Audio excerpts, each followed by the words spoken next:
Dollar versus रुपए की बात कर रही है।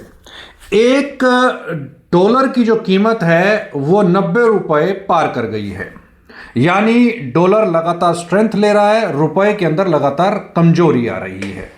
ये तो हम सिर्फ और सिर्फ डॉलर और रुपए को देख रहे हैं। अब दुनिया की वो अर्थव्यवस्था जो हिचकोले खा रही है, जिसका कोई अता पता नहीं है, जो पाकिस्तान के साथ लगातार लड़ाई के अंदर है, उस देश की जो करेंसी है उसने भी भारत के रुपए को पीट दिया है। जी, मैं बात कर रहा हूं अफगानी रुपए की। अफगानी जो रुपया है उसने भारत के रुपए को पीछे छोड़ दिया है।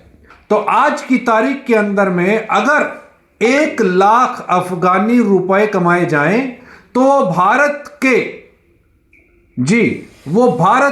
1,35,000 रुपए के बराबर है। 1 रुपया 35 पैसे अफगानी रुपए की कीमत चल रही है। और ऐसा क्यों हो रहा है? ऐसा इसलिए हो रहा है क्योंकि 2021 के अंदर अफगान के ऊपर पे तालिबानियों ने कब्जा कर लिया था। अब जब तालिबानियों ने वहां कब्जा किया तो उसके बाद से पाकिस्तानी रुपए और इसके साथ साथ डॉलर के अंदर पे वहां पर ट्रेड होना बंद हो गया, उस पर बैन लग गया।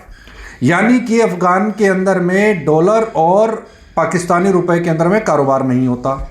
अब अफगान ने यह कहा कि अफगानी रुपए में ही कारोबार होगा और लेन देन होगा, तो इससे डॉलर और पाकिस्तानी रुपए की जो वहां डिमांड थी वो खत्म हो गई।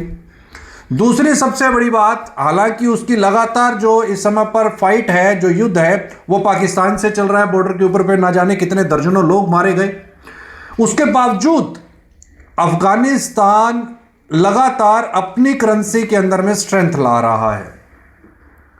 क्या भारत को भी इस दिशा में सोचना चाहिए कि डॉलर के अंदर में ट्रेड, हालांकि कोशिशें जारी हैं, भारत लगातार कोशिशें कर रहा है कि डॉलर जो है उसके अंदर में ट्रेड, उसकी डिमांड को किस तरीके से कम किया जाए ताकि रुपया वापस से स्ट्रेंथ ले सके।